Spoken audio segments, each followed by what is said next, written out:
नमस्कार, news point लेकर हाजिर हूं मैं राजीव। दोस्तों, बीजेपी ने एक बार फिर संविधान के नाम पर सियासी खिलवाड़ शुरू कर दिया है।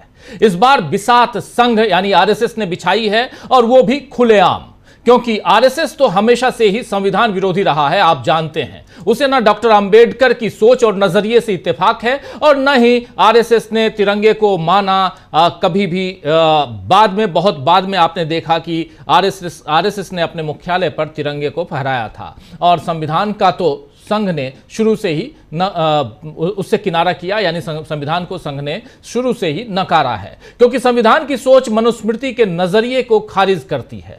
संविधान में किसी भी किस्म की गैर बराबरी या भेदभाव के लिए जगह नहीं है, और मनुस्मृति का तो अस्तित्व ही भेदभाव पर टिका हुआ है। सवर्णों का वर्चस्व, पुरुषों को स्त्रियों से बढ़कर मानना, निचली जातियों के लिए तरह तरह की बंदिशें, और ये सब आज भी समाज में दिखता है, और इसके लिए मनोवादी सोच ही जिम्मेदार है, जबकि देश में संविधान की व्यवस्था लागू है। अगर यह संविधान ही बदल जाए तो फिर भेदभाव कितना बढ़ेगा और कितने खुलेआम ये सारी चीजें होंगी, ये समझना मुश्किल नहीं है। मगर बीजेपी ऐसा ही समाज बनाना चाहती है जहां लोगों की हकमारी हो।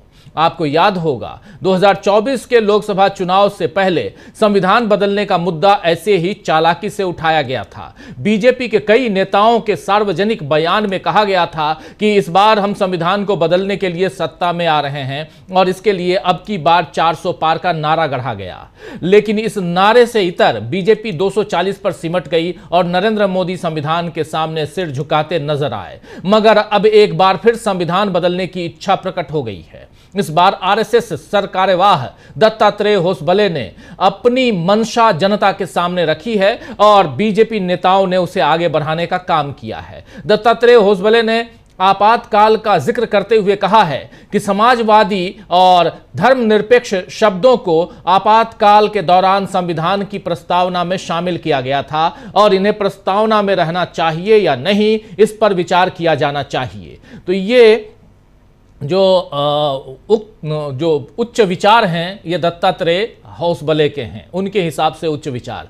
और लेकिन दत्तात्रेय होसबले के इस बयान के बाद कांग्रेस ने आरोप लगाया है कि राष्ट्रीय स्वयंसेवक संघ यानी आरएसएस और बीजेपी की सोच ही संविधान विरोधी है। कांग्रेस ने सोशल मीडिया प्लेटफॉर्म एक्स पर लिखा है कि यह बाबा साहब के संविधान को खत्म करने की वो साजिश है जो आरएसएस और बीजेपी हमेशा से रचती आई है। इस मसले पर दूसरी तरफ अखिलेश यादव, समाजवादी पार्टी के मुखिया, उन्होंने आज प्रेस कॉन्फ्रेंस में कहा है कि जो लोग आरक्षण, संविधान, भाईचारे के खिलाफ हैं, वो सीधा न बोलकर सेकुलर और सोशलिस्ट के खिलाफ यानी समाजवाद के खिलाफ बातें करते हैं, धर्मनिरपेक्षता और समाजवाद के खिलाफ बोलते हैं। आइए जरा सुन लेते हैं अखिलेश यादव ने प्रेस कॉन्फ्रेंस की और इसी मसले पर क्या कुछ कहा है, सुन लीजिए। जो लोग आरक्षण के विरोधी हैं, जो लोग संविधान के विरोधी हैं, वो सीधे ये न कह करके वो सेकुलर और सोशलिज्म के खिलाफ बोलते हैं।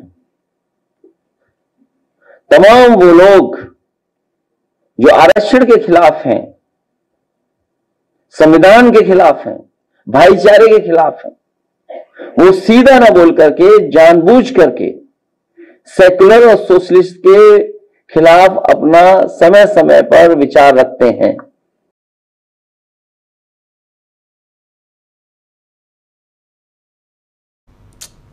तो सुन रहे थे आप, यहां साफ साफ सोशलिस्ट सेकुलर की बात कर रहे हैं अखिलेश यादव। इधर बसपा सुप्रीमो मायावती ने आज प्रेस कॉन्फ्रेंस कर संविधान के मुद्दे पर बीजेपी और कांग्रेस दोनों को घेरा है। मायावती ने कहा है कि देश में सर्व समाज के कल्याण और खुशहाली के लिए बाबा साहब डॉक्टर भीमराव अंबेडकर ने भारत को संविधान दिया है। कांग्रेस पार्टी ने सत्ता में रहते हुए और अब भाजपा नीत एनडीए सरकार के लोगों ने इसे कभी भी देश के करोड़ों लोगों के लिए पूरी ईमानदारी और निष्ठा के साथ लागू नहीं किया। इन दोनों पार्टियों और इनके समर्थकों ने समय समय पर संविधान में कई अनावश्यक बदलाव भी किए हैं, जो अधिकतर अपनी पार्टी की विचारधारा, सिद्धांतों और अपने राजनीतिक हितों के तहत किए गए हैं। कांग्रेस और भाजपा दोनों ही अक्सर एक दूसरे से मिली भगत रखती हैं। यह बात यहां मायावती कह रही हैं। आइए जरा सुन लेते हैं, मायावती ने भी प्रेस कॉन्फ्रेंस की और अपनी बातें रखी हैं, सुनिए जरा।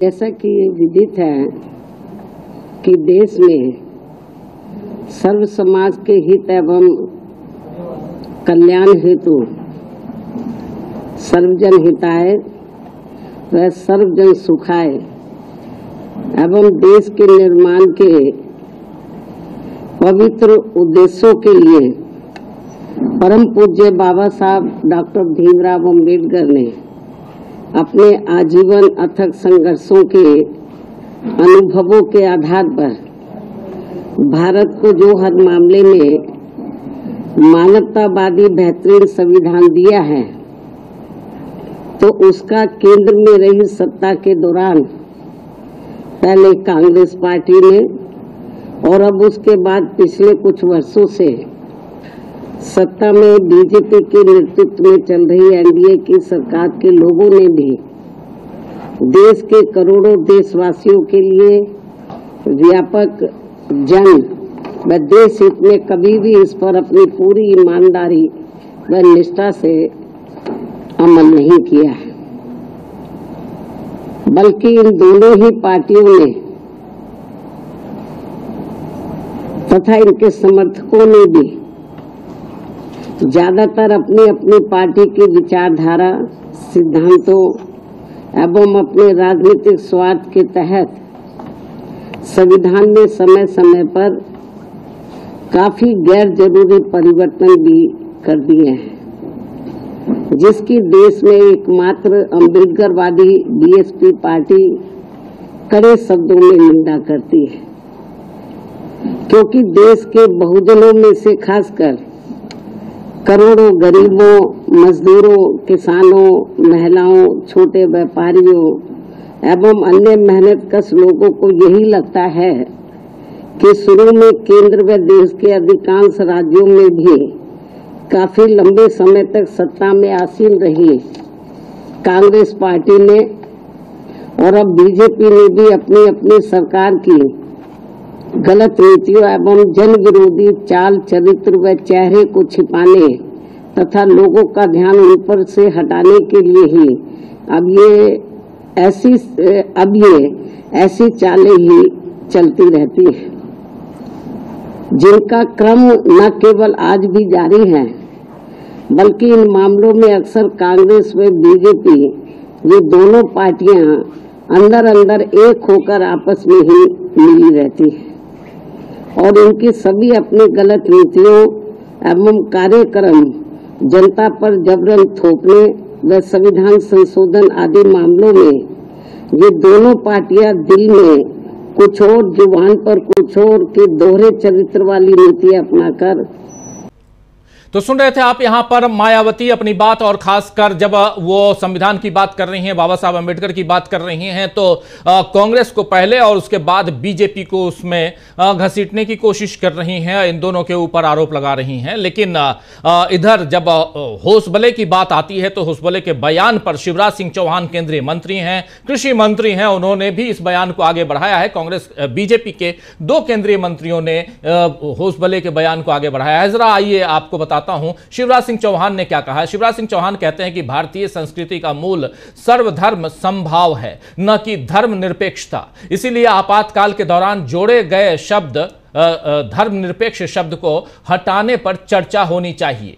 यह बात यहां पे कह रहे हैं शिवराज सिंह चौहान। वहीं जितेंद्र सिंह केंद्रीय मंत्री ने भी कहा है कि हर सही सोच वाला नागरिक इसका समर्थन करेगा, क्योंकि हर कोई जानता है कि वह मूल संविधान दस्तावेज का हिस्सा नहीं है जिसे डॉक्टर अंबेडकर और समिति के बाकी सदस्यों ने लिखा था। यानी इन दोनों शब्दों से परेशानी भाजपा को है और परेशानी आरएसएस को है कि यहां से धर्मनिरपेक्षता और समाजवाद, इन दोनों शब्दों को हटा दिया जाए, और इसी बात को ये आगे बढ़ा रहे हैं। मोदी सरकार के मंत्रियों के बाद अब उपराष्ट्रपति जगदीप धनखड़ ने कहा है कि संविधान की प्रस्तावना को नहीं बदला जा सकता है, क्योंकि ये वो बीज है जिस पर यह दस्तावेज विकसित होता है। उन्होंने कहा है कि भारत के अलावा किसी अन्य संविधान की प्रस्तावना में बदलाव नहीं किया गया है, लेकिन इस प्रस्तावना को 1976 के 42वें संविधान संशोधन अधिनियम द्वारा बदल दिया गया था।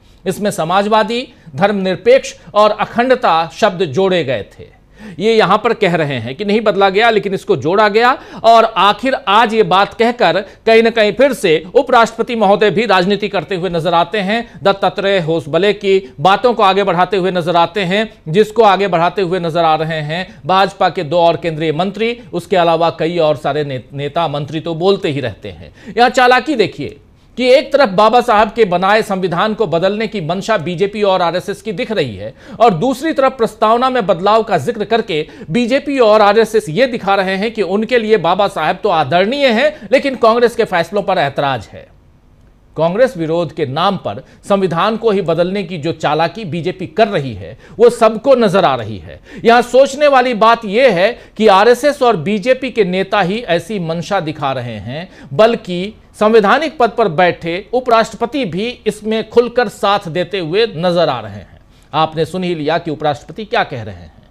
तो दोस्तों, आइए आज न्यूज पॉइंट में इसी मसले पर चर्चा करेंगे और समझेंगे कि बीजेपी की चालाकी क्या इस बार जनता को समझ आएगी, और लोकसभा चुनावों के पहले सावधानी दिखाकर जनता ने देश के साथ होने वाली एक बड़ी दुर्घटना को रोक दिया था। क्या वही सावधानी जनता फिर से दिखाएगी? और इन सबके बीच अब की बार आर पार, विपक्ष ने कह दिया है आर पार। इस आर पार में आखिर क्या संविधान और उसकी प्रस्तावना या उसके मूल भाव को बदलने से रोक पाएगा विपक्ष, ये भी समझेंगे। इन तमाम सवालों का जवाब ढूंढने की कोशिश करते हैं। आइए जरा हमारे साथ कुछ वरिष्ठ साथी जुड़े हुए हैं, उन सबसे आपका पहले परिचय करवाता हूं और आगे बढ़ते हैं। जरा स्क्रीन पर ले आइए हमारे तमाम साथियों को। देखिए, इस वक्त 3 वरिष्ठ साथी जुड़े हुए हैं। प्रोफेसर रविकांत जी हैं, शकील अख्तर जी हैं और अमलेंदु उपाध्याय जी हैं। आप तीनों का स्वागत इस्तकबाल है। स्वागत इस्तकबाल आप तमाम दोस्त साथी शुभचिंतक आप सबका जो अब तक जुड़ चुके हैं उनका भी, जो जुड़ने वाले हैं उनका भी। सीधे आना चाहता हूं प्रोफेसर रविकांत जी आपके पास। बाबा साहब का नाम तो ले रही है बीजेपी, ले रहे हैं जगदीप धनखड़ साहब भी, उधर शिवराज सिंह चौहान भी, जितेंद्र सिंह भी, दत्तात्रेय होसबले तो नाम नहीं ले रहे हैं, लेकिन वो कह रहे हैं कि इन दोनों शब्दों को हटाने पर विचार किया जाना चाहिए और साफ साफ यहां कांग्रेस को कटघरे में खड़ा करने की कोशिश। और इसलिए क्योंकि आपातकाल के 50 साल उस पर अलग अलग समय में भाषण जो दे रहे हैं और वहां पर घुमा फिराकर संविधान को लाया जा रहा है, लेकिन वो आपातकाल भी, इमरजेंसी भी इसी संविधान के दायरे के तहत लगाई गई थी। ये भी हम लोगों को नहीं भूलना चाहिए। संविधान को बदलने की मंशा 2024 की लोकसभा चुनावों के दौरान हमने देखा और उसका प्रतिफल भी देखा, लेकिन अब इस बात को जिस ढंग से फैलाने की कोशिश हो रही है, क्या वो 2024 से अलग है? क्या यहां से किसी और अलग तरह से इस मसले को आगे बढ़ाने, इस मुद्दे को आगे बढ़ाने की कोशिश है, या यहां पर जो बिहार में चल रहा है, चुनाव आयोग जो एनआरसी कर रहा है, क्या उससे ध्यान भटकाने की कोशिश है? देखिए राजीव जी, जब दीपक बुझने वाला होता है तो कुछ ज्यादा ही फड़फड़ाता है। आरएसएस की मंशा तो ये थी कि वो अपने शताब्दी वर्ष में भारत को हिंदू राष्ट्र बना दे, इसलिए बहुत जोर शोर से 2024 के चुनाव के पहले ऐलान हुआ अब की बार 400 पार, और लक्ष्य रखा गया कि संविधान खत्म कर। लेकिन संविधान खत्म करने वालों को ही इस देश के लोगों ने खत्म कर दिया। वो जो 400 पार की बात थी वो 240 पर अटक गई, और वो कैसे हुआ 240 वो आप और हम सब जानते हैं। और मैं बहुत दावे के साथ ये बात कह रहा हूं कि 2019 के बाद भारतीय जनता पार्टी कोई चुनाव नहीं जीती। केवल चुनावी मैनेजमेंट के जरिए उसने ये सारी जीत हासिल की है। 2024 के चुनाव में भी 79 सीटों पर लोगों को अभी भी डाउट है, और अब तो जो पहले चुनाव आयुक्त महोदय शायरी सुना करके लोगों का ध्यान भटकाते थे, अब दूसरे ढंग से ध्यान भटकाया जा रहा है। लेकिन असल में आरएसएस जिस बात को कह रहा है, होसबोले ने जो कहा, उस पर विमर्श करने की ज्यादा जरूरत। उन्होंने मुद्दा उठाया, अब उसमें एक तीर से कई निशाने हैं। एक तो संविधान के इन 2 शब्दों पर बात करते हुए वो आपातकाल की बात कर रहे, ताकि जो देश में 11 साल से अघोषित आपातकाल चल रहा है, इस पर कोई बात न करे। आपातकाल में जो हुआ उसका एक पहलू तो सब बात करते हैं, लेकिन दूसरा पहलू ये भी था कि इस देश के दलितों, वंचितों, आदिवासियों को जमीनों के पट्टे मिले, घर के लिए पट्टे मिले, खेती की जमीन के लिए पट्टे मिले, बैकलॉग की भर्तियां हुई, सरकारी नौकरियां मिली। 20 सूत्री कार्यक्रम था। और किस तरह से इस देश में रेलवे से लेकर के सरकारी जो तमाम दफ्तर थे बहुत अनुशासन के साथ काम कर रहे थे। विनोबा भावे ने उसको अनुशासन पर्व कहा था। ये इसका दूसरा पहलू है। मैं पहले पहलू को कतई नजरअंदाज नहीं कर रहा हूं, और उसको लेकर के कांग्रेस पार्टी कई बार माफी भी मांग चुकी है। लेकिन ये जो अघोषित आपातकाल है, उससे ध्यान भटकाने के लिए धर्मनिरपेक्षता और समाजवाद शब्द को हटाने की जो मुहिम चला रहे, और दुर्भाग्य से उस मुहिम में उपराष्ट्रपति भी शामिल है। दत्तात्रेय होसबले तो संविधान की शपथ लेकर के नहीं आए हैं जी, लेकिन शिवराज सिंह चौहान से लेकर के और उपराष्ट्रपति तक ये तो सब संविधान की शपथ लेकर के बैठे हुए हैं। इनको कोई लाज शर्म नहीं है, और वो कह रहे हैं कि साहब ये दो शब्द आपातकाल में जुड़े हैं। आपातकाल में तो अखंडता भी जुड़ा था, फिर आप तीसरे की क्यों नहीं बात कर रहे? और अखंडता उस समय मूल संविधान में नहीं था, तो क्या ये देश अखंड नहीं था? जो ये कहते हैं कि डॉक्टर अंबेडकर के संविधान में ये शब्द नहीं थे, मैं याद दिलाना चाहता हूं, संविधान सभा में ये बात उठी थी कि क्यों नहीं सेकुलरिज्म और समाजवाद ये शब्द जोड़े जाएं। बाबा साहब अंबेडकर ने कहा था कि ये दोनों ही शब्दों की भावनाएं हमारे संविधान में निहित हैं, और उन्होंने ये भी कहा था कि आने वाली पीढ़ियों के लिए हम छोड़ रहे हैं कि आने वाले समय में लोग इन शब्दों को जोड़ें। संविधान समय समय पर संशोधित हुआ है, और जो मूल उसकी भावना है कि सामाजिक न्याय, और इसी में इस बात को भी जोड़ना होगा कि जो लोग ये सोचते हैं कि गांधी जी और डॉक्टर अंबेडकर में कोई ऐसा विरोध था जो साहब मिटा ही नहीं, वो ये भूलते हैं या जानकारी उनको नहीं है कि नेहरू जी और पटेल साहब को खुद गांधी जी ने कहा था कि डॉक्टर अंबेडकर को आप संविधान सभा में लेकर के आइए, हमें किसी दूसरे देश के संविधान वेत्ता की जरूरत नहीं है जी। और गांधी जी ने इसलिए भी कहा था, बाबा साहब अंबेडकर कोलंबिया विश्वविद्यालय के बहुत वहां के होनहार छात्र ही नहीं थे, कानून के बहुत बड़े विद्वान ही नहीं थे। वो जिस तबके से आते थे, उनका जो दर्द था, उनकी जो संवेदना थी अपने समाज के प्रति, तो ज्ञान और संवेदना दोनों, गांधी जी वही चाहते थे कि एक वंचित वर्ग का इतना विद्वान व्यक्ति जब संविधान को लिखेगा तो वो इस देश के लोगों के साथ न्याय करेगा, छूटेगा नहीं, कोई चीज नहीं छूटेगी। तो वो सामाजिक न्याय का दस्तावेज बनता है भारत का संविधान।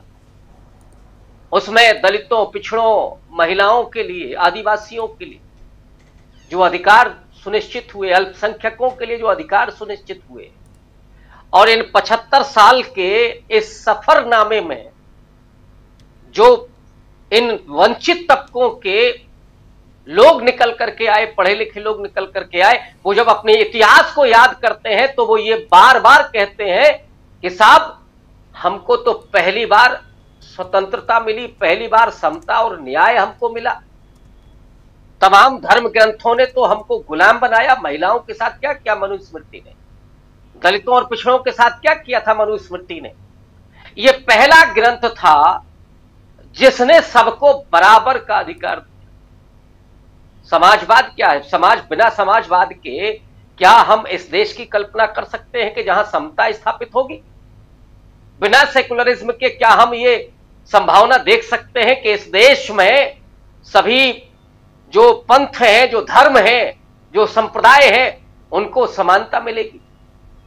ये तो सावरकरवादी लोग, ये जो हिंदुत्ववादी लोग हैं, इनकी पहले दिन से ही मंशा थी कि हम संविधान को मिटा दें।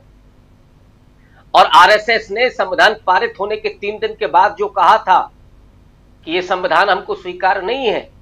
और क्यों स्वीकार नहीं है? क्योंकि इसमें मनु की संहिताएं नहीं है, इसमें भारतीयता नहीं है। माने इनके लिए भारतीयता का मतलब मनु की संहिताएं, इनको दर्द कहां से होता है? ये संविधान इनकी आंखों में क्यों खटकता है? क्योंकि वो दलित में आकर के बगल में बैठ गया है साहब। वो महिलाएं जिनको दहलीज के भीतर इन्होंने किया था, वो अंतरिक्ष में जाकर के बड़े बड़े कीर्तिमान स्थापित कर रही। वो पिछड़े जिनको शूद्र बना करके रखा गया था, आज वो बड़े बड़े मुकाम स्थापित कर रहे हैं। इनकी तकलीफ वो है। संविधान इनकी तकलीफ इसलिए बनता है और इसलिए ये संविधान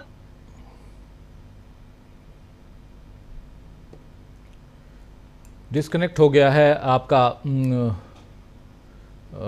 वीडियो। लेकिन अमलेंदु जी आपके पास, आपको मेरी आवाज आ रही है? अमलेंदु जी, जरा आपसे भी समझना चाहता हूं, दत्तात्रेय होसबले का जो बयान है और उसके बाद उसको बढ़ाते हुए जो दूसरे इनके बीजेपी के नेता यहां नजर आते हैं, क्या एक बार फिर इस मुद्दे को गरमाने और बिहार चुनाव से पहले ऐसा करने की ये साजिशन किया जा रहा है, यह कहा जाए?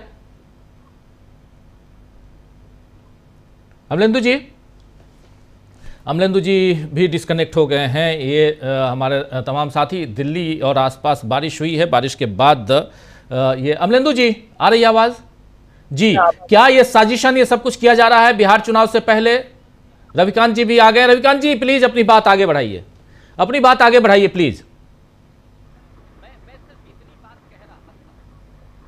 कि संविधान के 75 साल के सफर में जो इस देश का दलित वंचित तबका आज अधिकारों को लेकर के चेतना संपन्न हुआ है, उसके लिए डॉक्टर अंबेडकर भगवान है और भारत का संविधान सबसे बड़ा ग्रंथ है उनका।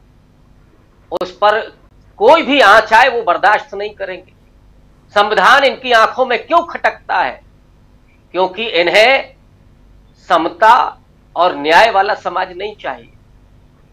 जो आरएसएस अपने 100वें साल में हिंदू राष्ट्र बनाना चाहती है इस देश को, उसके मंसूबे कभी पूरे नहीं होंगे, क्योंकि इस देश का विपक्ष का सबसे बड़ा नेता भी उसके लिए मुस्तैद है और इस देश के दलित वंचित तबके के लोग भी खड़े हो। जी फिर आप डिस्कनेक्ट हो गए हैं। लेकिन अमलेंदु जी आपकी बात। हाँ बिल्कुल राजीव जी, देखिए दत्तात्रेय होसबले का बयान जो है ये कोई अचानक आया हुआ नहीं है। असल में जो दिल की बात थी वो जुआ पे आ गई है और खुलकर आ गई है। और इस संविधान के खिलाफ आरएसएस शुरू से षड्यंत्र करता रहा है, ये किसी को छिपा हुआ नहीं है। लगातार संविधान के खिलाफ बोलते रहे। संविधान से इनको परेशानी राजीव जी इस बात की है कि संविधान ने आम आदमी को मताधिकार दिया, और जैसा कि डॉक्टर अम्बेडकर ने कहा था कि रानी और मैतरानी दोनों का वोट बराबर है। तो ये परेशानी तो असल में यही है कुल मिलाकर, कि दलित वंचित तबका जो है उसको वोट का अधिकार क्यों हो। और डॉक्टर गोलवलकर जो है, इनके जो पूज्य पुरुष रहे हैं, गुरु जी जिनको कहा जाता है, वो तो खुलकर राजीव जी दलितों पिछड़ों को मताधिकार के विरोधी रहे, 2-3 दर्जे का नागरिक बताते रहे। तो असल में मानसिकता इनकी यही है और इनको लगता है कि असल में इस संविधान ने और इस लोकतंत्र ने आम आदमी को जो अधिकार दे दिए हैं, जो आम आदमी को अधिकार नहीं मिलने चाहिए थे। इनकी असली सोच राजीव जी ये है। अब वो सोच सामने निकलकर अब जो है वो फिर से आ गई है। 400 पार का जो नारा दिया गया था, वो 400 पार का नारा भी इसीलिए था और कई लोगों ने उसको नारा को दिया, और भारतीय जनता पार्टी की तरफ से आधिकारिक तौर पर उसका कोई खंडन अभी तक नहीं आया है कि 400 पार का नारा था वो संविधान बदलने के लिए नहीं था। और इसलिए परेशानी भी हुई, बाद में भारतीय जनता पार्टी को नुकसान भी हुआ। तो अब उनके जो मन की जो असली जो बात है वो सामने निकल कर आ गई है कि संविधान को बदलना चाहते हैं। और बदलना क्या चाहते हैं? इस संविधान को खत्म करके आरएसएस का मनुष्य विधान जो है उसको ये लागू करना चाहते हैं, सामने खुलकर आ गया है। लेकिन राजीव जी यहाँ इसका दोहरा चरित्र जो है भारतीय जनता पार्टी और आरएसएस का, वो भी सामने आ जाता है। और वो इस तरीके से सामने आता है कि जब भारतीय जनता पार्टी की स्थापना हुई 1980 में, तो इनका जो पहला अधिवेशन हुआ मुंबई में, और जिसमें अटल बिहारी वाजपेयी ने अपना भाषण दिया, और जो मोहम्मद अली जिन्ना के असिस्टेंट रहे थे मोहम्मद करीम चागला, उन्होंने उसकी अध्यक्षता की। उस सम्मेलन में यह तय किया गया कि भारतीय जनता पार्टी की आर्थिक नीति गांधीवादी समाजवाद होगी। तो पहले तो दत्तात्रेय होसबले, अटल जी तो नहीं है, लेकिन अडवाणी जी के कान जरूर पकड़ सकते हैं कि आपने उस समय गांधीवादी समाजवाद जो था उसको आपने क्यों अपनाया था, पहले ये जवाब दीजिए। तो पहले इस संविधान से हटाने की बात करके पहले अटल बिहारी वाजपेयी जो भारतीय जनता पार्टी से कहें कि आपका गांधीवादी समाजवाद अभी तक है कि नहीं है, फिर उसके बाद जो है ये बात करें कि किसी और कहने की। लेकिन इसके पीछे राजीव जी समाजवाद और सेकुलर शब्द को लेकर के हमला बोल रहे हैं, लेकिन निशाने पे समाजवाद या सेकुलरिज्म नहीं है, निशाने पर तो ये पूरा का पूरा संविधान है। क्योंकि संविधान जो है आम आदमी को अधिकार देता है, तो इसलिए पूरा संविधान जो है इनके निशाने पर है और ये अब उस पर खुलकर आ गए। दूसरी बात राजीव जी ये कि जो राम बहादुर राय जिस कार्यक्रम में थे और जिनकी किताब के विमोचन के अवसर पर दत्तात्रेय होश बोल रहे थे, उन राम बहादुर राय साहब ने पहले कहा था एक बार कि बाबा साहब डॉक्टर भीमराव अंबेडकर ने संविधान नहीं लिखा है, और उस पर काफी ज्यादा विवाद हुआ था कि संघ के जो मुख्य विचारक कहे जाते हैं वो कह रहे हैं कि ये संविधान जो था वो बाबा साहब डॉक्टर भीमराव अंबेडकर ने नहीं लिखा था, वो तो ड्राफ्टिंग कमेटी के चेयरमैन थे। तो ये राजीव जी इनकी असली मानसिकता है जो है वो ये सामने आ गई है आरएसएस की, कि ये संविधान के भी विरोधी है, आजादी के आंदोलन के भी विरोधी थे, और इन्होंने तिरंगे का भी विरोध किया। ये सारी चीजें ऑन रिकॉर्ड हैं। तो अब खुलकर जो है ये संविधान के खिलाफ आ गए हैं मैदान में। अब शिवराज सिंह चौहान अगर बोल रहे हैं और अगर बोल रहे हैं हमारे उपराष्ट्रपति भी, तो मुझे लगता है कि सबसे पहले तो उपराष्ट्रपति साहब को जो है कहना चाहिए कि अब मैं इस संविधान की शपथ जो है वो तोड़ता हूं, और बिना इस संविधान की शपथ के अब मैं उपराष्ट्रपति पद पर काम करूंगा। क्योंकि जिस संविधान की शपथ खाई है उपराष्ट्रपति साहब ने, जगदीप धनखड़ साहब ने, उस संविधान की प्रस्तावना में सेक्युलर और सोशलिस्ट शब्द हैं। जी हाँ जी जी बिल्कुल बिल्कुल। आना चाहता हूं शकील जी आपके पास। शकील जी आप इसको कैसे देखते हैं? ये मसला एक बार फिर से ये मुद्दा सामने आया है और इस बार साफ साफ कहा जा रहा है कि प्रस्तावना को बदल देना है, और चुनाव से पहले भी ऐसी बातें आ रही थी, लेकिन समाजवाद और धर्मनिरपेक्षता इन दो शब्दों से बड़ी परेशानी है। आरएसएस की परेशानी क्या है आप सब जानते हैं, हम सब जानते हैं अच्छी तरह से। भारत का तिरंगा भी परेशानी, भारत महात्मा गांधी परेशानी, उसके बाद परेशानी संविधान परेशानी, मनुस्मृति को लागू कीजिए ये ज़रूरी, और यहाँ समानता का अधिकार या जो वर्ण विशेष जो मनुस्मृति के जरिए फैलाने की कोशिश होती रही, जात पात छुआछूत इन सब को, इन भेदभाव को मिटाने की जो कोशिश संविधान के जरिए की गई है, निचले वर्ग के तबके के लोगों को ऊपर लाने की जो कोशिश हुई है, इन सब पे कहीं ना कहीं परेशानी है, ऐसा दिखाई देता है। क्या यही मेन कारण है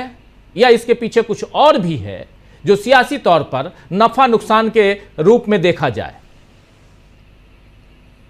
राजीव जी आपने बहुत अच्छी बात कही। उसको बताने के लिए उसका आधार क्या है, हम आपको एक मजेदार बात बताना चाहते हैं। भोपाल में एक युवा सांसद हुई, होती रहती है सब जगह।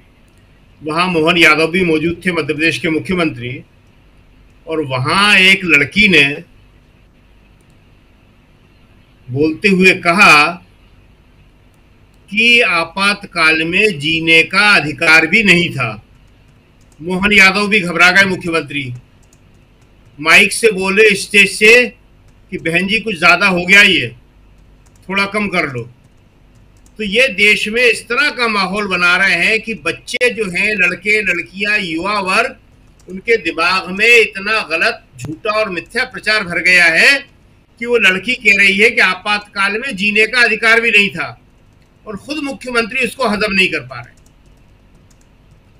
अब मायावती जी को आपने दिखाया और सुनाया कि मायावती जी जब बीजेपी की बात करती हैं तो साथ में कांग्रेस को जरूर ले आती हैं ताकि थोड़ा सा बीजेपी कम नाराज हो। मायावती जी डॉक्टर अंबेडकर की बात कर रही हैं। अरे बीजेपी ने तो डॉक्टर अंबेडकर के मुकाबले बीएन राव साहब को खड़ा कर दिया है। आज तो वो मानने को तैयार नहीं है बीजेपी के लोग कि ये संविधान जो है ये डॉक्टर अंबेडकर ने बनाया था, वो इसके रचयिता थे। पूरे देश में एक माहौल बना रखा है इन्होंने कि अंबेडकर तो कुछ भी नहीं थे, असली जो थे लिखने वाले वो तो बीएन राव थे, और जिन्हें जो है क्रेडिट नहीं दिया। ये लड़ाई जो है बहुत आगे जाने वाली है। ग्वालियर में डॉक्टर अंबेडकर की प्रतिमा ये लोग लगने नहीं दे रहे हैं। ये सब कारण हैं जो आप कह रहे थे कि संविधान के खिलाफ ये क्यों बोल रहे हैं। ये वही कारण है कि देश में संविधान ही एक ऐसी चीज है जो दलित, आदिवासी और ओबीसी के अंदर ये अधिकार भाव पैदा करता है कि हम भी कुछ पा सकते हैं। और बीजेपी, आरएसएस या सॉरी या उनकी जो सोच है यथास्थितिवादी, वो कभी इसको मंजूर नहीं कर सकती। अभी आप देखिए कि ये लोग जो बोल रहे हैं कि धर्मनिरपेक्षता हमारा आधार नहीं है, शिवराज सिंह चौहान, जाति निरपेक्षता भी नहीं है जी। इटावा में आपने क्या किया, महिलाओं के साथ आप क्या करते हैं? ये जो सारी सोच है, सोच की वर्ग जो है लगातार बचाव करता है। वो बीजेपी का है, आरएसएस का है, इनके समर्थकों का है और गोदी मीडिया का है। ग्वालियर में डॉक्टर अंबेडकर की प्रतिमा को लगाने के लिए कांग्रेस सामने आई है, खुल के समर्थन कर रही है, लेकिन वहां पे जो बीजेपी है इसका खुलकर विरोध कर रही है। ये डॉक्टर अंबेडकर की बात क्या करेंगे? लेकिन मायावती की ऐसी मजबूरी है, आज जिस तरह पूरे देश में गोदी मीडिया डिस्क्रेडिट हो गया है, उसी तरह मायावती जी हो गई हैं। मायावती जी हर बात में जब बीजेपी की आलोचना करती है, कांग्रेस को ले आती हैं। जगदीप धनखड़ जी जो बोल रहे हैं, तो अब उनकी बातों को कोई गंभीरता से लेता नहीं है। देश के उपराष्ट्रपति ने अपने पद की स्थिति ऐसी कर दी है कि उस पद की सारी गरिमा और गंभीरता खत्म हो गई है। सारे संस्थानों की कर दी इन्होंने, इंस्टीट्यूट की कर दी, राष्ट्रपति की कर दी इन्होंने।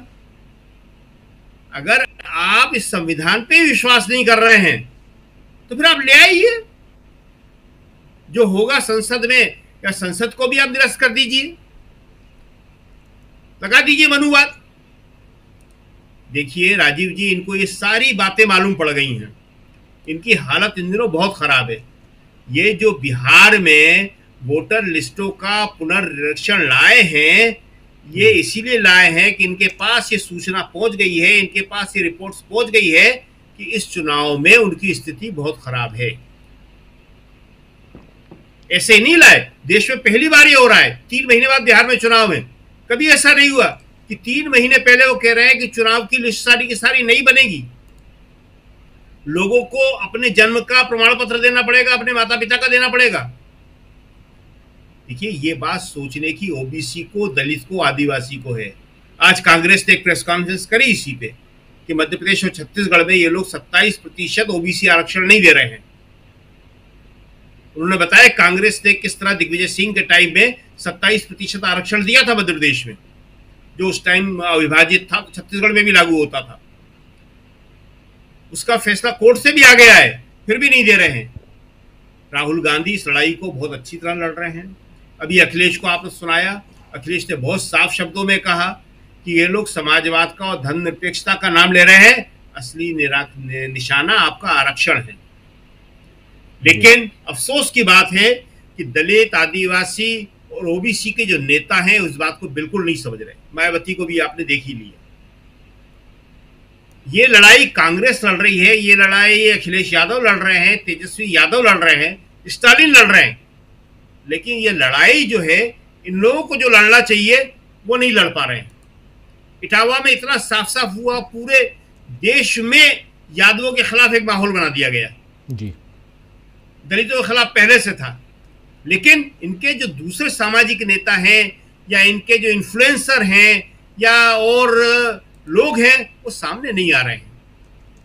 इसलिए ये लड़ाई राहुल गांधी अकेले नहीं लड़ सकते हैं।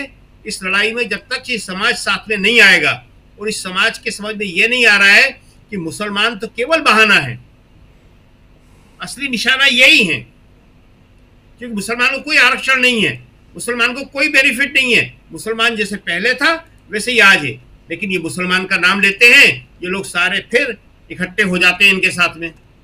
और बीजेपी इस बात को जानती है, मोदी जी अच्छी तरह जानते हैं कि मैं अभी बिहार के चुनाव में एक ऐसा नारा दूंगा, मैं एक ऐसा भाषण दूंगा कि ये सब जो है मुसलमान के खिलाफ होने के लिए मेरे साथ आ जाएंगे। तो ये सोचने का काम इनका है जी कि नुकसान किसका हो रहा है, और अगर इन्होंने नहीं सोचा तो इस संविधान जो है, इस पे खतरा वाकई मंडरा रहा है।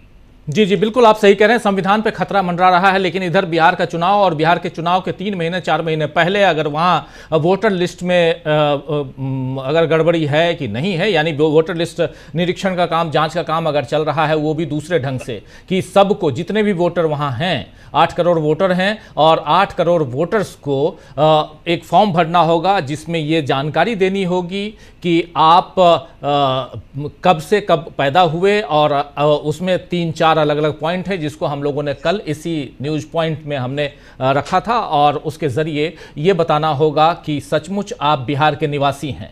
मूल रूप से ये प्रमाणित करना होगा कि आप बिहार के निवासी हैं, तभी आप वहां के वोटर रह सकते हैं। लेकिन ये काम अभी क्यों किया जा रहा है, और क्या इन चीज़ों पर जब विपक्ष ने इसका विरोध करना शुरू किया तो दूसरी तरफ से एक नया मुद्दा सामने लाया गया है। वो मुद्दा है संविधान का। संविधान की प्रस्तावना से 2 शब्दों को खास तौर पे हटाने की बात हो रही है, और इसको आगे बढ़ाने का काम देश के उपराष्ट्रपति जगदीप धनखड़ भी कर रहे हैं, जो पहले से भी कई बार राजनीति करते हुए नजर आए हैं। हालांकि जिस पद पे हैं वो वहां राजनीति शोभा नहीं देती, लेकिन फिर भी अपनी पार्टी विशेष से वो बंधे हुए नजर आते हैं। हमारे साथ जुड़ गए हैं श्रवण गर्ग साहब, आपका स्वागत है, और सीधे आपके पास ही आना चाहता हूं।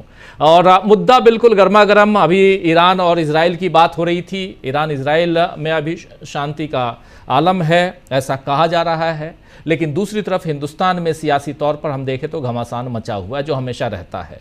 और उन सब के बीच बिहार की तरफ हम बढ़ रहे हैं, और बिहार बढ़ते बढ़ते संविधान फिर सामने आ गया है। इसको किस रूप में देखते हैं आप? क्या इस मुद्दे को, जो मैं अभी थोड़ी देर पहले कह रहा था कि जानबूझकर लाया गया है, या यहाँ कुछ और है इसके पीछे? निहितार्थ जरा समझाने की कोशिश कीजिए। देखिए, निहितार्थ समझाना तो बहुत मुश्किल काम है। मेरा इसमें थोड़ा सा एक ऐसा संदेह है, मैं संदेह शब्द का इस्तेमाल कर रहा हूं। 2 चीजें हैं इसमें, और बहुत इंपॉर्टेंट चीजें हैं, कि ये पूरी मांग या पूरा विषय दत्तात्रेय होसबोल ने उठाया है, मोहन भागवत ने नहीं उठाया है। अगर आप नोट करें तो मोहन भागवत इस समय खामोश हैं। मोहन भागवत ने होसबोल के मांग को लेकर या उन्होंने जो कहा उसको लेकर भी कुछ नहीं कहा है।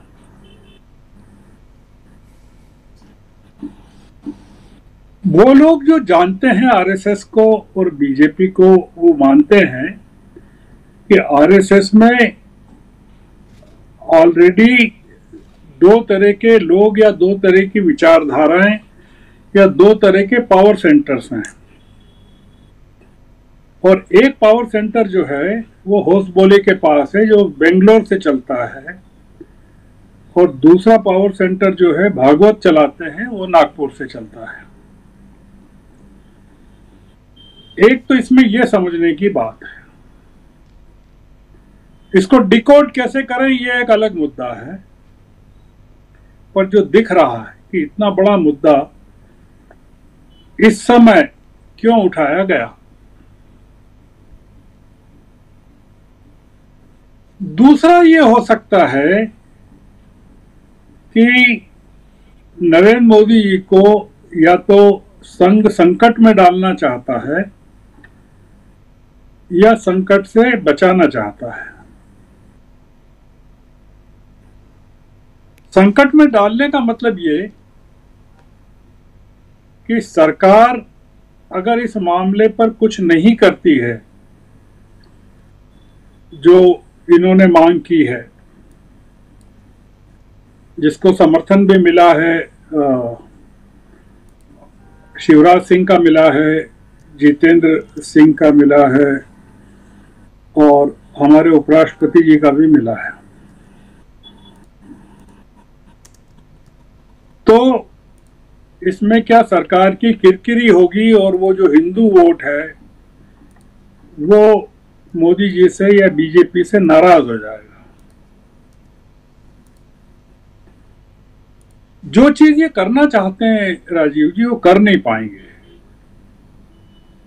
आप इसको इस तरह मानकर चलिए कि संविधान संशोधन के लिए जिस तरह की शक्ति चाहिए पार्लियामेंट में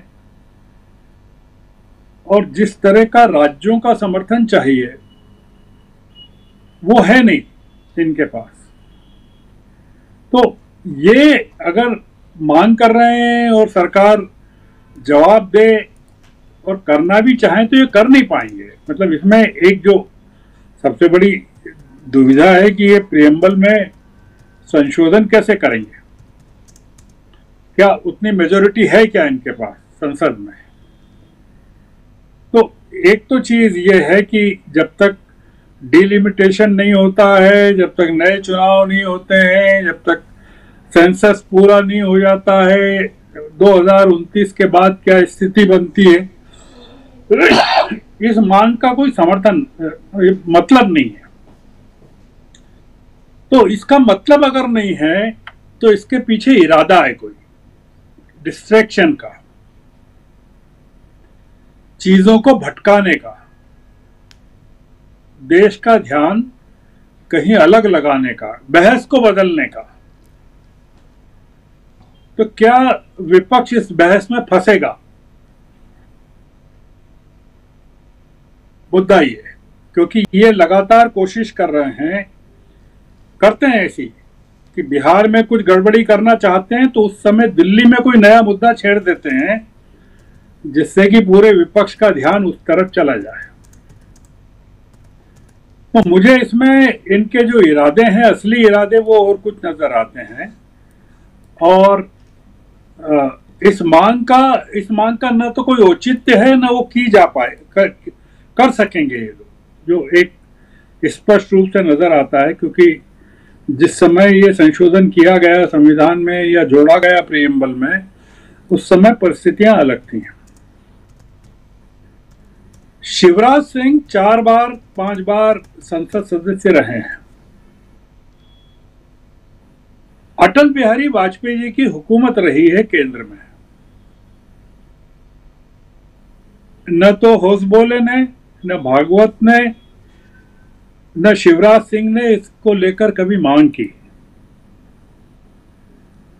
50 साल के दौरान जिस तरह से संघ बात कर रहा है, मांग कर रहा है, आज तक बात नहीं की गई। ये बात जरूर की गई जो कि संविधान बदल देंगे चुनाव के समय। तो आपने देखा कि ये जो मैंडेट मिला है उनको, बहुमत नहीं मिलना, वो जनता ने इनको कहा है कि संविधान बदलने की अगर आपने बात की तो आपको सत्ता से बाहर कर दिया जाएगा। इन्होंने मैंडेट मांगा था संविधान बदलने के नाम पर, और सरकार, जनता ने उसको रिजेक्ट कर दिया।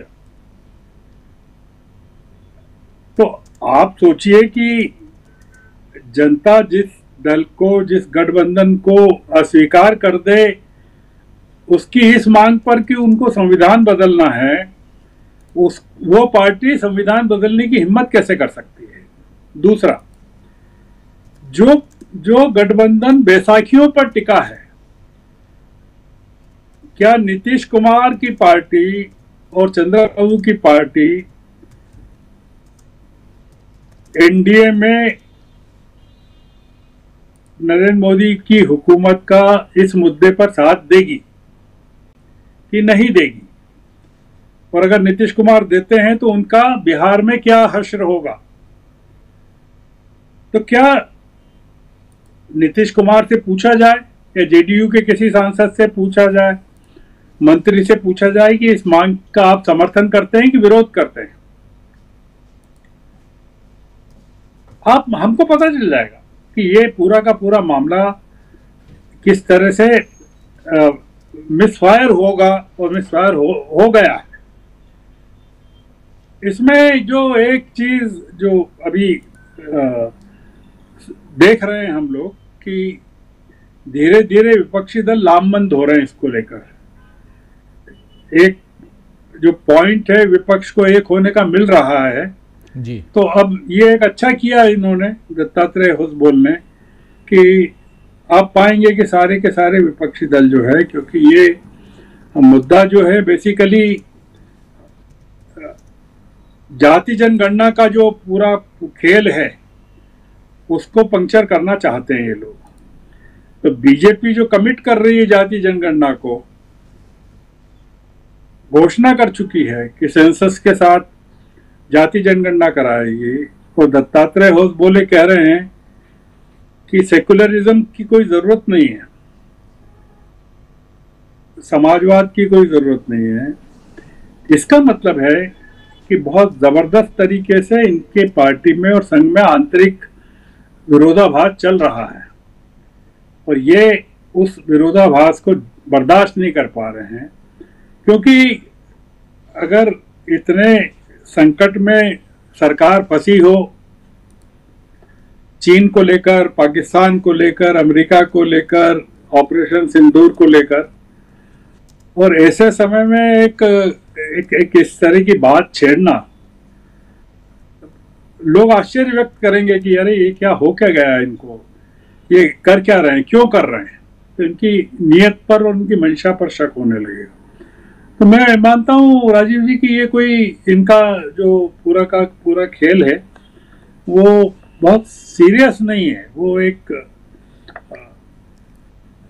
मजाक है। क्योंकि वो राम बहादुर राय जो थे वो तो हम लोगों के साथ 74 में काम करते थे बिहार में, जयप्रकाश जी के साथ काम करते थे। और आप सोचिए कि वो प्रभात जोशी जी के साथ जनसत्ता में काम करते थे, इंडियन एक्सप्रेस में जी।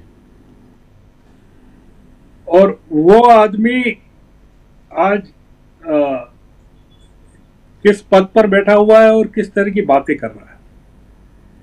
तो ये पूरा जो बीजेपी और आरएसएस है, इनका जब तक ये नकाब जो पहने हुए हैं ये उतर रही है, काफी बहुत सारी चीजें नकाब तो उतर गई है, अब थोड़ी जो बची हुई है वो भी उतर जाएगी मेरे ख्याल से। बिहार में जो जिस तरह से ये करने को आतुर हैं, बिहार बहुत बड़ी चुनौती बनने वाला है इनके लिए, और ये चाहे जो कर ले, इस बार बिहार मुश्किल में डालने वाला है। जी, बिहार मुश्किल में डालने वाला है। शायद इसीलिए अभी 3-4 महीना पहले यहाँ वोटर लिस्ट वेरिफिकेशन का काम चल रहा है। अभी जब मैं आप लोगों के साथ चर्चा कर रहा हूँ तो एक SMS देखा, मेरे पास भी आया है। हालांकि मेरा नंबर बिहार का नहीं है, ना मैं बिहार का वोटर हूँ, फिर भी आया है और लिख रहे हैं कि भारत निर्वाचन आयोग द्वारा, ये अभी SMS आया है, भारत निर्वाचन आयोग द्वारा बिहार में मतदाता सूची विशेष गहन पुनरीक्षण अभियान 2025 शुरू। कोई योग्य मतदाता छूटे ना, हर योग्य मतदाता अपना नाम मतदाता सूची में जरूर जुड़वाएं। चुनाव आयोग हर योग्य मतदाता को मतदाता सूची में जोड़ने के लिए संकल्पित। ध्यान रखें, यह अत्यंत आवश्यक। विशेष जानकारी एक लिंक है, इससे प्राप्त करें। उस लिंक पे भी मैं गया तो उसमें विज्ञापन है जो वही अभियान का, और उसमें क्या करें, कैसे करें, BLO क्या करेंगे, BLO ऑनलाइन माध्यम भी, ये सारी चीज़ें हैं। खैर, तो ये विज्ञापन अखबारों में छपा है, वही विज्ञापन यहाँ पर भी है।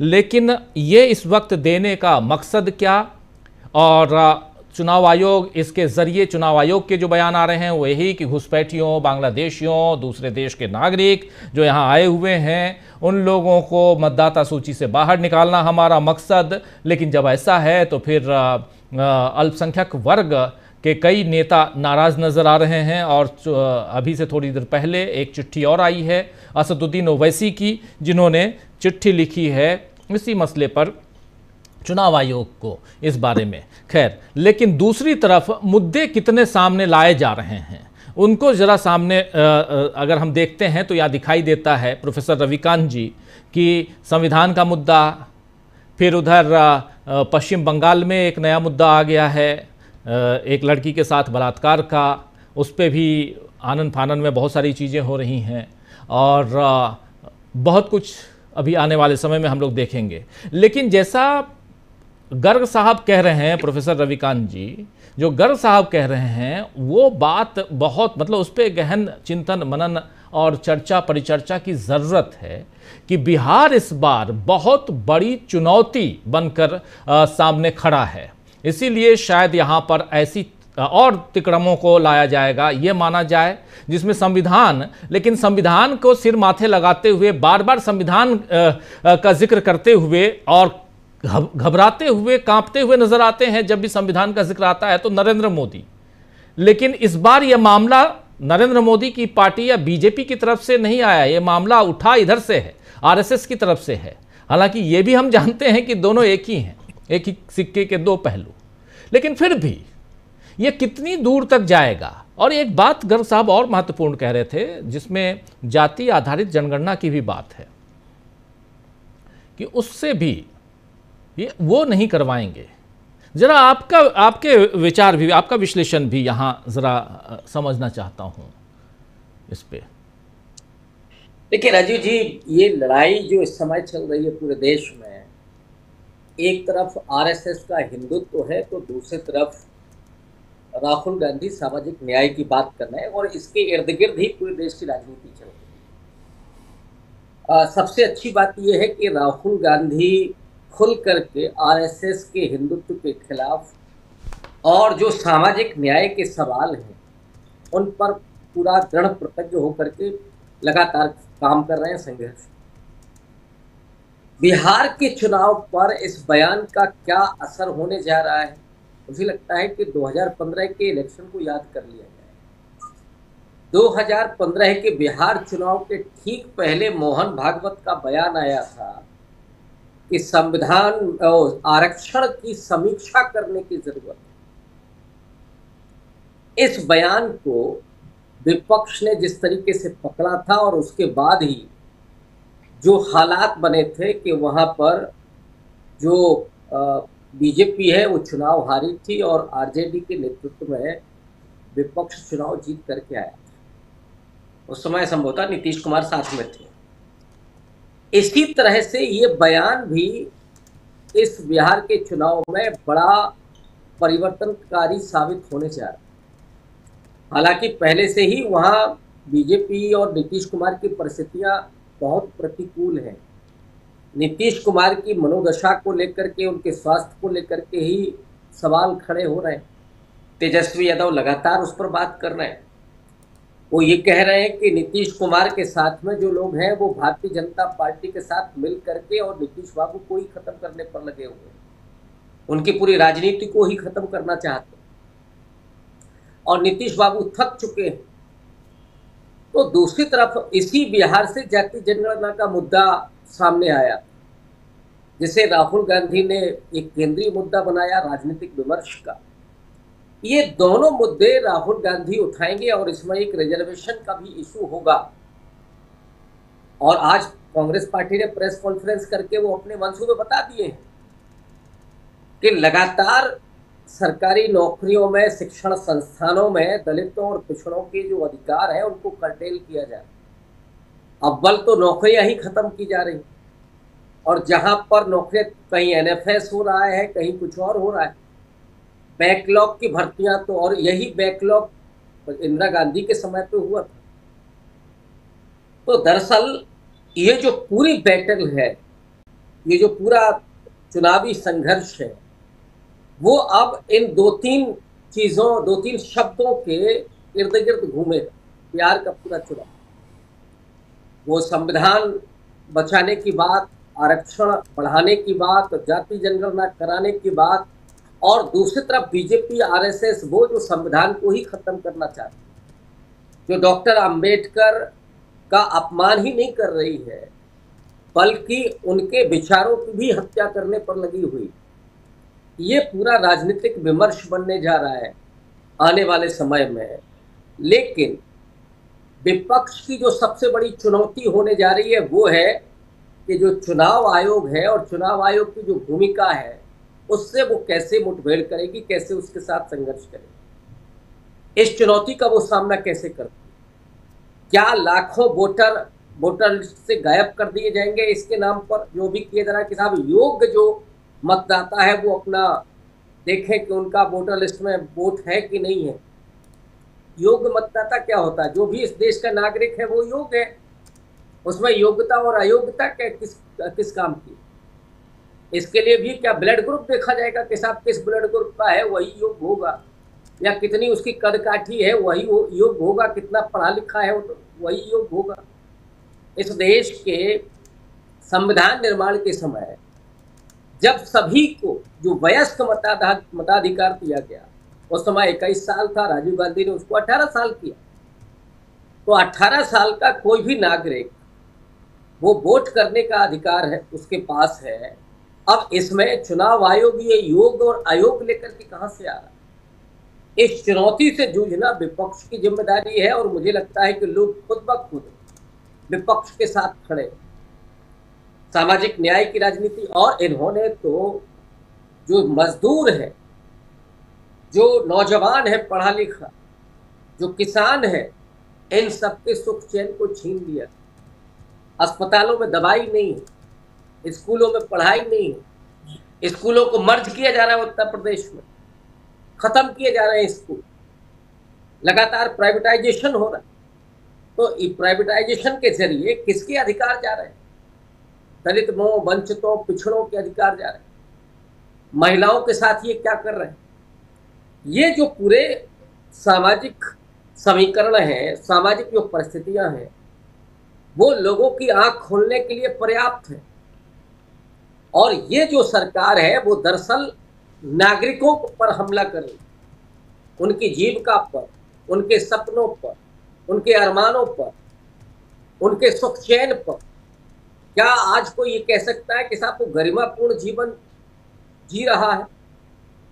गरिमापूर्ण जीवन, कोई अपमान कोई भी आकर के कर सकता है। आप अगर सच कहते हैं तो वहां पर आपको ट्रोलिंग की जा सकती है, या कुछ ज्यादा ही सरकार की गलत नीतियों के खिलाफ आप बोलेंगे तो एफआईआर हो सकती है, पुलिस उठा सकती है। इस सिस्टम से लड़ने की जरूरत विपक्ष को है, और मुझे लगता है बाकी चुनौती को तो इस देश की जनता और इस देश के मतदाता ही संभालने के लिए तत्पर है।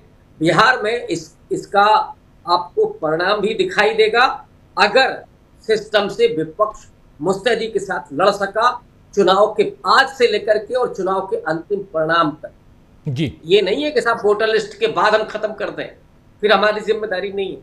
वोटिंग के समय से लेकर के और वोटिंग के नतीजों तक विपक्ष को बहुत मुस्तैद रहना पड़ेगा। और अगर ये होता है तो फिर नतीजे आप देखिएगा कि बीजेपी को हटाने के लिए, बीजेपी को पूरे तरीके से अस्वीकार करने का मन लोगों ने बनाया हुआ है। बीजेपी के पास मुश्किल से 15% वोट है, इसके ऊपर वोट जाना बहुत मुश्किल, बहुत मुश्किल का सामना करना पड़ेगा। चुनाव आयोग, मीडिया और जो प्रशासनिक तंत्र है वो क्या करता है, ये इसके बारे में मैं कुछ नहीं कह सकता। जी बिल्कुल, चुनाव आयोग, मीडिया, प्रशासन, ये तीन की बात आप कर रहे हैं। बहुत इंपॉर्टेंट बात, ये तीनों के लिए अगर देखा जाए तो यहाँ पर एक परीक्षा की घड़ी है बिहार चुनाव। लेकिन शकील अख्तर जी, आज जब एक लंबा चौड़ा इस पे कांग्रेस की जो प्रेस कॉन्फ्रेंस हो रही थी, इतने सारे लोग थे, बड़े बड़े लोग, मध्य प्रदेश से, छत्तीसगढ़ से, इधर दिल्ली से, सब बैठे हुए, और क्या कुछ उसमें हुआ? संविधान को लेकर भी बातचीत हुई क्या? आरक्षण को लेकर तो बात हो ही रही थी, संविधान को लेकर भी बात हुई क्या उसमें? जी, इसमें जो कांग्रेस के ओबीसी डिपार्टमेंट के चीफ हैं, जो नए बने हुए हैं, जय हिंद, वो भी आए हुए थे। मुख्यतः ये बात संविधान, आरक्षण और ओबीसी अधिकार के लिए थी। तीनों जो नेता थे वो सारे के सारे ओबीसी थे। ओबीसी के हेड जय हिंद, भूपेश बघेल छत्तीसगढ़ के पूर्व मुख्यमंत्री, और मध्य प्रदेश कांग्रेस के अध्यक्ष जीतू पटवारी। तो ये बात जो है सबसे इम्पोर्टेंट इसलिए है कि अब जो चुनाव है वो बिहार में जा रहा है, वो कांग्रेस इस बात को जानती है और पूरा विपक्ष इस बात को जानता है कि अगर बिहार में इनको रोक लिया गया तो फिर इनकी जो है गिरने की जो स्पीड है वो और तेज हो जाएगी। देखिए, ये जो सारा प्रकरण चल रहा है पूरे देश में, ये सब जो मोदी जी कर रहे हैं, आरएसएस कर रहा है, इसको हमें पहलगाम से देखने की कोशिश करना चाहिए। जी। पहलगाम जो है वो एक टर्निंग पॉइंट है। पहलगाम के बाद सरकार कुछ नहीं कर पाई। जो आतंकवादी थे उनके बारे में आज तक इस सरकार को कुछ पता नहीं। उसके बाद सेना ने एक ऑपरेशन सिंदूर लॉन्च किया, बहुत ही सफलतापूर्वक। लेकिन 2 दिन के अंदर ट्रंप ने घोषणा करी अमेरिका से स्टॉप, और ठीक 5 बजे रोक दो, और हमने ठीक 5 बजे रोक दिया। पाकिस्तान इसके बाद भी करता रहा, वो नहीं रुका, जबकि जरूरत उसको थी, नुकसान उसको हो रहा था, लेकिन हमने ज्यादा आज्ञाकारी बालक की तरह भूमिका निभाई। इसलिए राहुल गांधी कहते हैं नरेंद्र सरेंडर।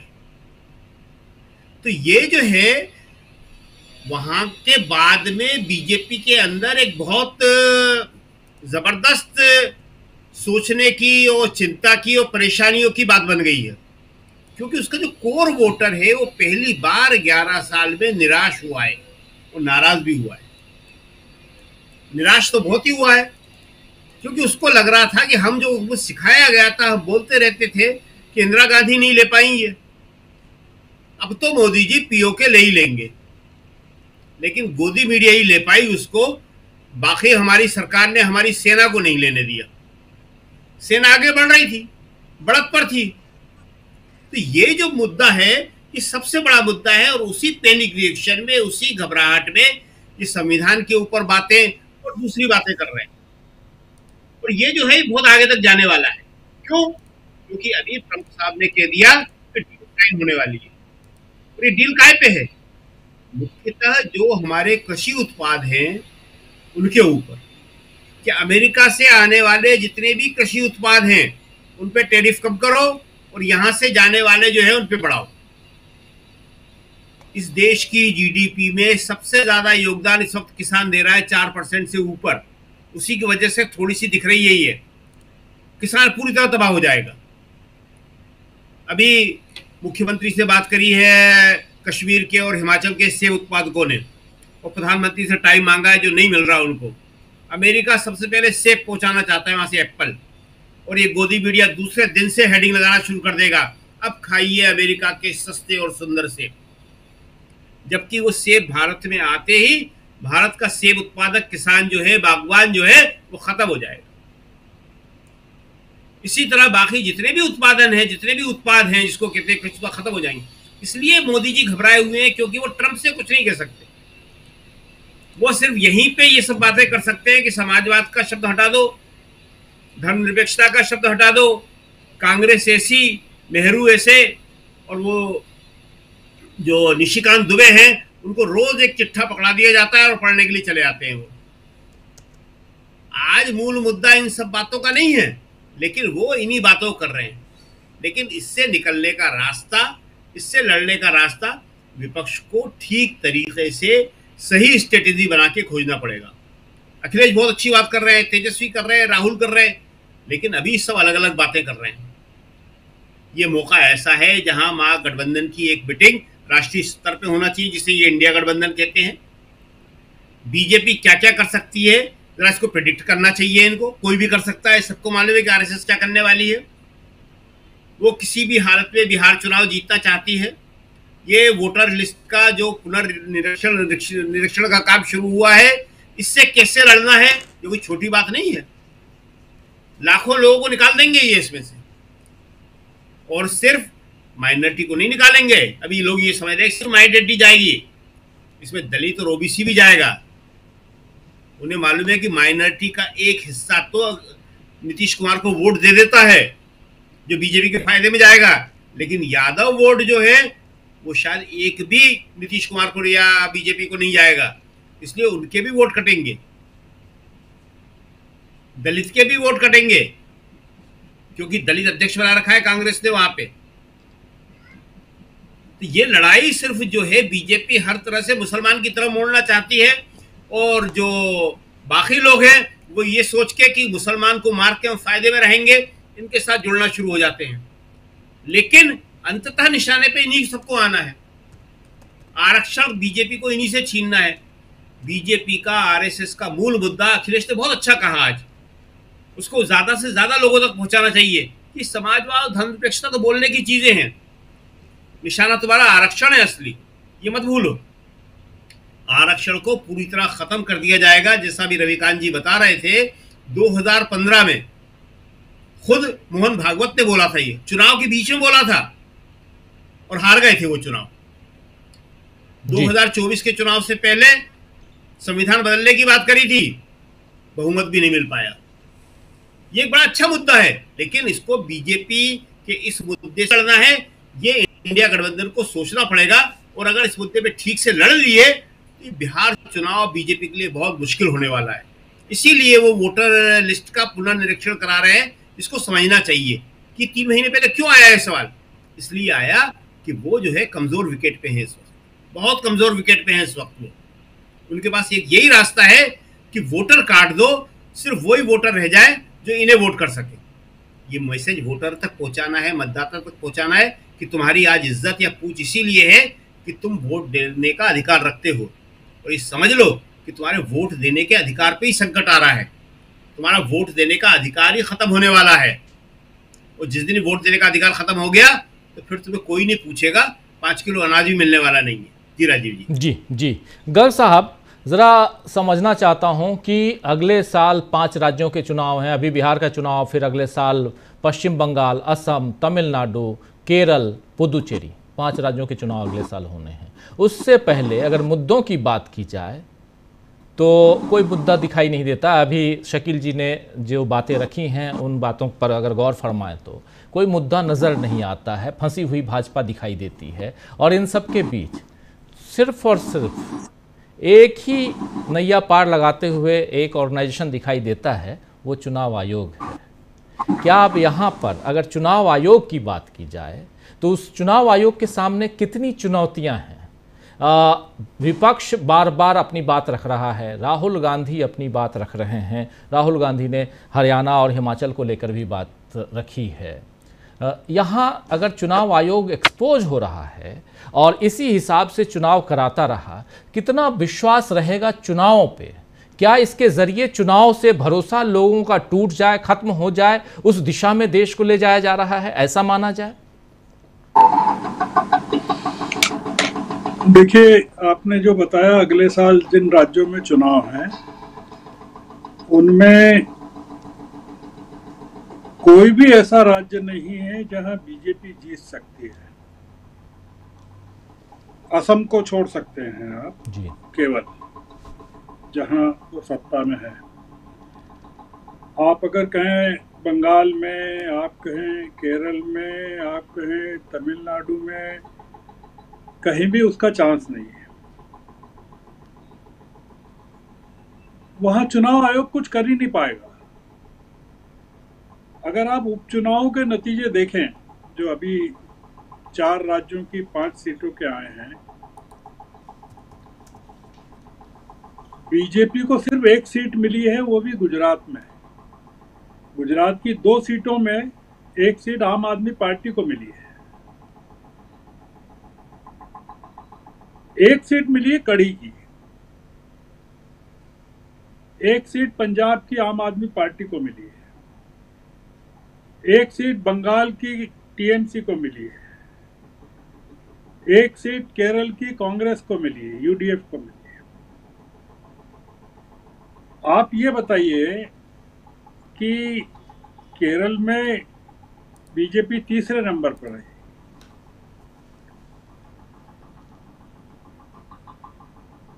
बंगाल में दूसरे नंबर पर है, काफी पीछे। पंजाब में उसका कोई पता नहीं, तीसरे नंबर पर रही, तीसरे चौथे नंबर। अब बीजेपी कहां जीतेगी? असम में हालत खराब है। एक तो मुद्दा ये, इनके पास केवल एक राज्य है जिसको वो जीतना चाहते हैं इस समय। उत्तर प्रदेश के पहले जिसको जीतना जरूरी है इनके लिए 27 के पहले, वो बिहार है। बिहार में 13 करोड़ पॉपुलेशन है। उसमें करीबन 18% मुस्लिम हैं, 17.70% माइनॉरिटी है। कम से कम 40 सीटें हैं जहां जो मुस्लिम बहुल हैं, 36 सीटें। 19 एमएलए अभी हैं 2020 में। वक्फ के बिल ने पोलराइज इतना ज्यादा कर दिया है मुसलमानों को, और जाति जनगणना के जो आंकड़े आए हैं उसने बिहार की आंखें खोल दी है। ये जो रिवीजन हो रहा है वोटर्स लिस्ट का, कोई मुसलमान डॉक्यूमेंट पेश नहीं कर पाएगा।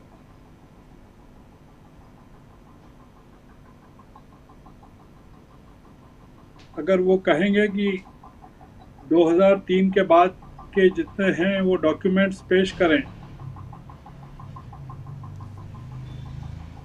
एक बड़ी संख्या में अल्पसंख्यकों को बाहर कर दिया जाएगा या किया जा सकता है, केवल इस आधार पर कि डॉक्यूमेंट्स नहीं है। दलितों, आपने जो एसएमएस पढ़ के सुनाया, आप मुझे ये बताइए कि ये मोबाइल फोन और एसएमएस की सुविधा कितने दलितों के पास होगी, कितने पिछड़ों के पास होगी, कितने अति पिछड़ों के पास होगी, कितने मुस्लिमों के पास होगी?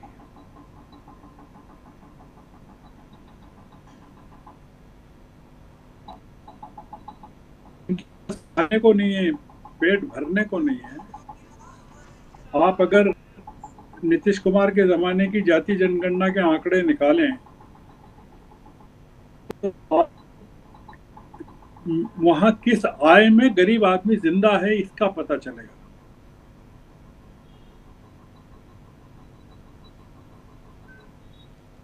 अगर एक बड़ी संख्या में मौजूदा मतदाताओं को बाहर कर दिया जाता है और 2020 से 2025 के बीच में जो मतदाता बढ़े अपर कास्ट के, जिनके पास डॉक्यूमेंट्स हैं, उनको जोड़ दिया जाता है, बिहार का पूरा चुनाव उलट जाएगा। इलेक्शन कमीशन कहेगा कि हमने तो पूरे जो हर आदमी को जिसके पास लीगल डॉक्यूमेंट है, जो वेरीफाइबल है, उसको वोट देने का अधिकार दिया। आप क्या कर लेंगे और कहां चुनौती देंगे? आप महाराष्ट्र को लेकर आप क्या कर पा रहे हैं? उन्होंने वीडियो रिकॉर्डिंग को 45 दिन तक रखने की सीमा कर दी। उन्होंने कहा कि इससे वोटर के जो निजता है, प्राइवेसी है, उसका हनन होता है।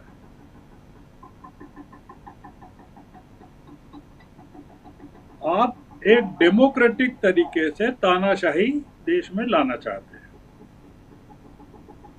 जिसको कहते हैं ना प्रजातांत्रिक अधिनायकवाद,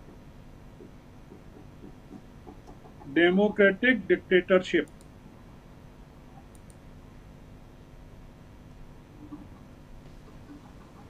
आपको याद होना चाहिए धनखड़ साहब का भाषण, जब प्रधानमंत्री बोल रहे थे राज्यसभा में, तब धनखड़ साहब की टिप्पणी कि वो कैसे एकलव्य की तरह आरएसएस की शाखाओं को देखते थे।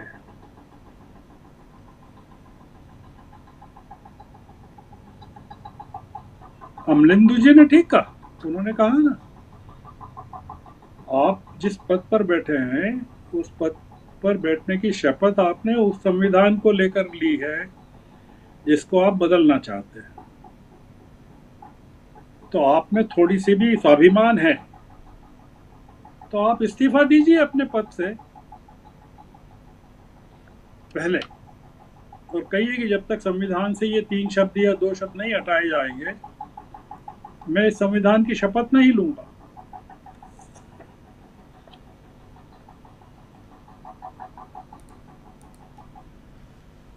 ये जो संकट है, बड़ा संकट है। जाति जनगणना को सेबोटाज करने का एक नया तरीका वोटर्स लिस्ट का रिवीजन है।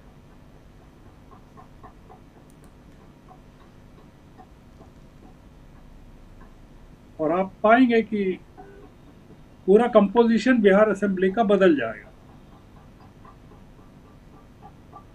क्योंकि ये बंगाल का नहीं बदल पाएंगे, केरल का नहीं बदल पाएंगे, तमिलनाडु का नहीं बदल पाएंगे,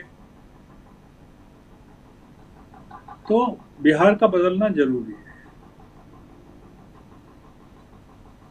क्योंकि बिहार में हार का मतलब है कि जेडीयू का सपोर्ट जो पार्लियामेंट में है वो खत्म हो जाना, क्योंकि उसके बाद नीतीश कुमार कचरे के ढेर में दिखेंगे।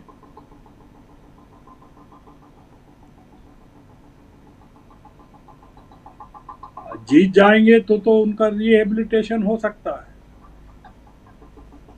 मुख्यमंत्री तो बनेंगे नहीं बिल्कुल भी,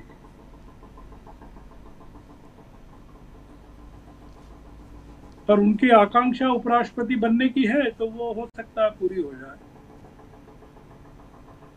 नीतीश कुमार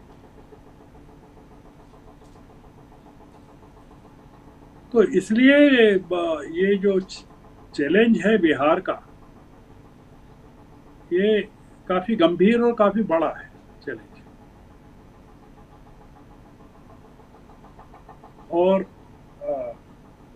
ये पता है, वहाँ की माइनॉरिटीज को पता है, ओवैसी को भी पता है कि क्या हो रहा है।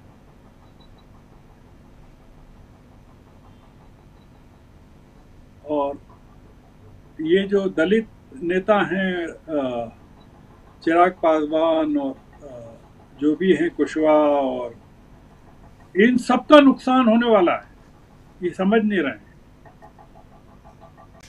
ये जो होगा उसमें ये ऐसा नहीं हो सकता कि ये अपने लोगों को तो वोटर्स लिस्ट में करवा दें और बाकी को बाहर कर दें अपने इलाकों में।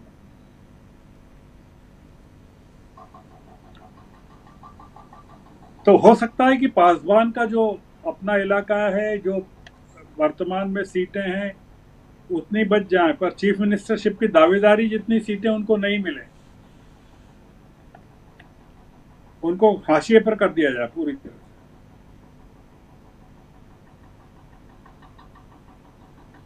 से। इनको हराने के लिए तेजस्वी को, कांग्रेस को बहुत सारे घोड़े मैदान में छोड़े गए, और एक नया घोड़ा पहुंचने वाला है जिसका नाम अरविंद केजरीवाल है। जी, सारी सीटों पर लड़वाएंगे उसको। भाई पूछिए आप पैसा कहाँ से ला रहे हो, कौन दे रहा है? तो जो लोग पैसा प्रशांत किशोर को दे रहे हैं वो इनको देंगे।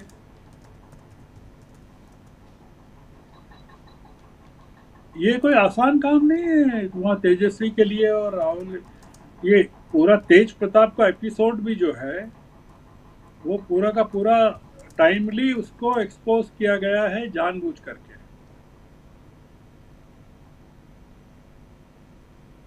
पूरा प्लांटेड है, कैसे शर्मिंदा किया जाए तेजस्वी को, परिवार में किस तरह से वो किया जाए। एक बड़ी कॉन्स्पिरेसी है। तो देखते जाइए क्या होता है मेरे ख्याल से। तो क्योंकि राहुल गांधी को पता है क्या गुजरात में हुआ, शक्ति सिंह गोहिल हट गए, गुजरात के, पंजाब में हुआ, पंजाब के भारत भूषण हट गए स्टेट चीफ। राहुल गांधी अकेले क्या क्या करेंगे?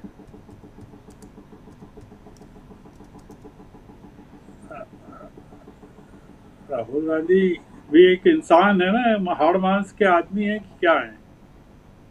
जी है। इसलिए ये जो लड़ाई है ये जिसको कहते हैं ना मल्टी डायमेंशनल है, और उपचुनाव के नतीजों से बीजेपी को बहुत धक्का लगा है, खासकर गुजरात में और केरल में, नीलांबर कॉन्स्टिट्यूंसी, नीलांबर जी, जहां जो प्रियंका गांधी के वायनाड चुनावी क्षेत्र का हिस्सा है, पूरी ताकत लगा दी थी। वहां चीफ मिनिस्टर गए थे एक एक जगह, और एक थर्ड कैंडिडेट भी बीच में था वोट काटने के लिए, अनवर, फिर भी शौकत जीत गया। केस स्टडी है केरल का चुनाव, बहुत बड़ा, आंखें खोलने वाला है कि अगर एक और स्टेट, एक ही स्टेट बची है मार्क्सवादियों के पास पूरे देश में, अगर वो भी गई तो सफाया हो जाए।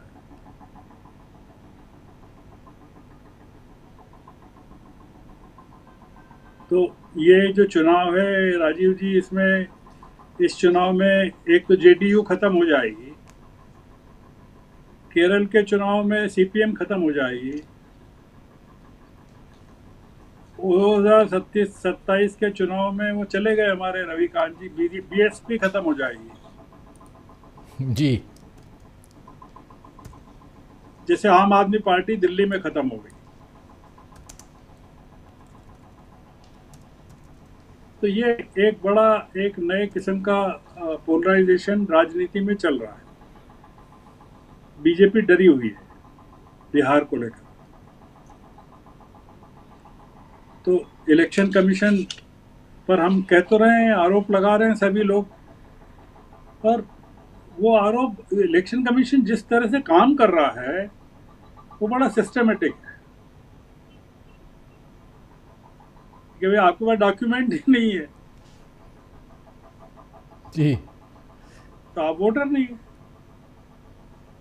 लाखों वोटर्स कम हो सकते हैं बिहार में, लाखों, और लाखों नए जुड़ सकते हैं। मतलब एक शंका है, आप 3 महीने में क्या क्या कर लेंगे? मतलब लड़ाई लड़ लेंगे या आंदोलन चला लेंगे कि चुनाव लड़ लेंगे, क्या कर लेंगे?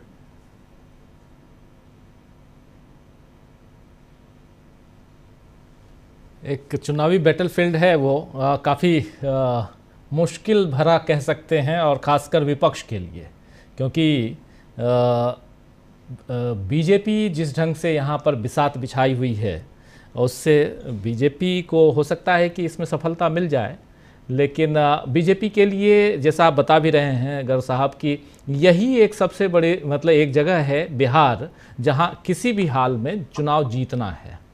असम का चुनाव भी जीतना बहुत आसान नहीं है बीजेपी के लिए अगले साल, और एक असम और एक पुदुचेरी में मिलीजुली, मतलब एनडीए की सरकार है, असम में बीजेपी की सरकार है, और ये 2 राज्यों को वहाँ रिटेन करना, लेकिन बिहार सबसे बड़ी बात होगी, क्योंकि इससे पहले 4 राज्यों के चुनाव हो गए हैं और 4 में से 3-1 से बीजेपी की जीत रही है, और जिसमें 2 राज्यों खासकर हरियाणा और महाराष्ट्र के चुनाव पर लगातार राहुल गांधी और तमाम विपक्षी दल के नेता उस पर अपनी बातें जो रख रहे हैं, वो दिखता है कि नहीं गड़बड़ियां हैं। और मैं ये बात इसलिए कर रहा था गर्ग साहब, क्योंकि हमारे साथी जब इस कार्यक्रम को हम लोग कर रहे हैं और चुनाव की जब भी बात हम करते हैं, चुनाव का विश्लेषण करते हैं, चुनाव आने वाला जब चुनाव सामने होता है, तो कहते हैं लोग कि आखिर जीतेगी तो बीजेपी ही। और ये एक जो बन गया है, लोगों के अंदर जो निराशा भर गई है चुनाव को लेकर, वो उससे कई बार ये लगता है कि ये जो एक लोकतांत्रिक पद्धति है सरकार बनाने की, वो उस पद्धति से धीरे धीरे लोगों के बीच निराशा ऐसी न फैल जाए कि वो वोट देने ही न जाएं, और जो वोट देना, अगर कोई देने नहीं जाएगा तो दूसरा वहाँ पर तो बैठा है वो ठप्पा लगाने के लिए। इसलिए ज़्यादा एक डर जो है यहाँ वो पैदा होता है ऐसी चीज़ों को देखकर। इसलिए मैं ये सवाल आपसे कर रहा था कि चुनाव आयोग की जो भूमिका है उसमें अब अभी चूँकि चर्चा के दौरान ही वो आया SMS तो मैं पढ़ के सुना रहा था, और इसलिए लगता है कि बिहार, और आप बहुत अच्छे से समझा भी रहे थे कि बिहार आखिर क्यों इतना इम्पॉर्टेंट है आने वाले समय में। खैर, इस पे और बात करेंगे। आज इस चर्चा को यहीं समाप्त करने की इजाज़त चाहता हूँ, और बहुत बहुत शुक्रिया गर्ग साहब आपका, बहुत शुक्रिया शकील जी, बहुत बहुत शुक्रिया अमलेंदु जी, हमारे साथी प्रोफेसर रविकांत जी, आपका भी बहुत बहुत शुक्रिया, आप सबका बहुत शुक्रिया, बहुत धन्यवाद। तो बहुत गंभीर चर्चा दोस्तों, इस बात को समझिए जो गर्ग साहब कह रहे थे, उनसे पहले जो शकील अख्तर जी कह रहे थे, प्रोफेसर रविकांत जी ने अपनी बात रखी, अमलेंदु उपाध्याय जी ने अपनी बात रखी, और बहुत गंभीर कि बिहार का चुनाव क्यों इम्पॉर्टेंट है, और बिहार के चुनाव से पहले संविधान का मामला हो या चुनाव आयोग जिस ढंग से कागजात मांग रहा है। आपके घर आएगा BLO, हर घर में BLO जाएगा, बूथ लेवल ऑफिसर जो होता है वो हर घर में जाएगा, आपसे फॉर्म भरवाएगा। बिहार की बात मैं कर रहा हूं।